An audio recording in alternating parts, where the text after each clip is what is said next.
आपली सखू. गप्प बैस भामे.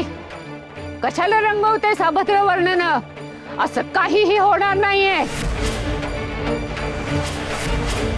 तुला निक्षून सांगते सखू, तू असली जीव घेणी कसोटी अजिबात देणार नाहीयेस. करून करून काय करेल तो मालक? जप्ती आणेल, घराबाहेर काढेल, इतकंच ना? आपण समोरच्या पारावर राहू, धर्मशाळेत, नाहीतर कुणाच्या तरी ओसरीवर राहू. पण त्याला घाबरून असले जीव घेणे खेळ खेळायचे नाही. पण नाही आणि बिन नाही. काय वाटेल ते झालं तरी तू निखाऱ्यावरून चालणार नाही. विषय संपला.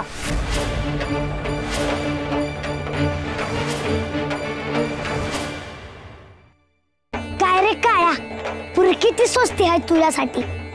माझा इथुराया माझा इथुराया निस्ती करत असती आणि तू बघत बसलाय निसता कमरेवर हात ठेवून.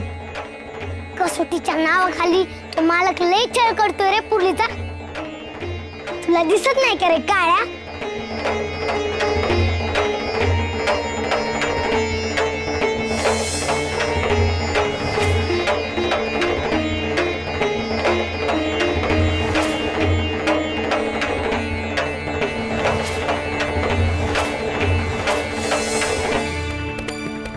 रावळाचं दार उघडव म्हणून सगू कधी मिरच्या खाते ना, मिरच्या खाते ना.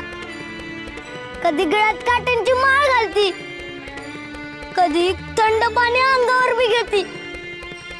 आता तर निखाऱ्यावरून चालणार म्हणते. अरे तुला ऐकू आलं का? निखाऱ्यावरून चालणार म्हणते ती. ठाव आहे ना किती आठवी वासरू आहे ते. अरे तू कुणाचं बी ऐकणार नाही रे, म्हणून तुला सांगायला आलं नाविलाजाने. कारण ती फक्त तुझंच ऐकती. आता बघतोस मी तू काय करतोस ते.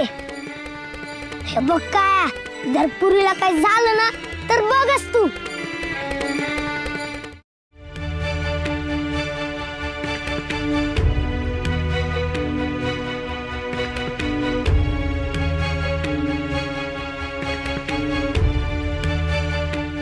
पांडू, तू मला काय सांगू नको पुरी.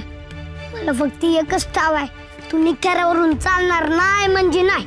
अरे एकदा तरी ऐक माझं पांडू. त्या राक्षसासोबत घरावर जप्ती आणण्याची धमकी दिलीये. त्या आजीला ही कसोटी देत होते, निखाऱ्यावरून चालायची. मुलगीला? अरे हो रे पांडू, आजी किती म्हातारी आहे, त्यात ती आजारी आहे. तिला सहन होईल का निखाऱ्यांवरून चालणं?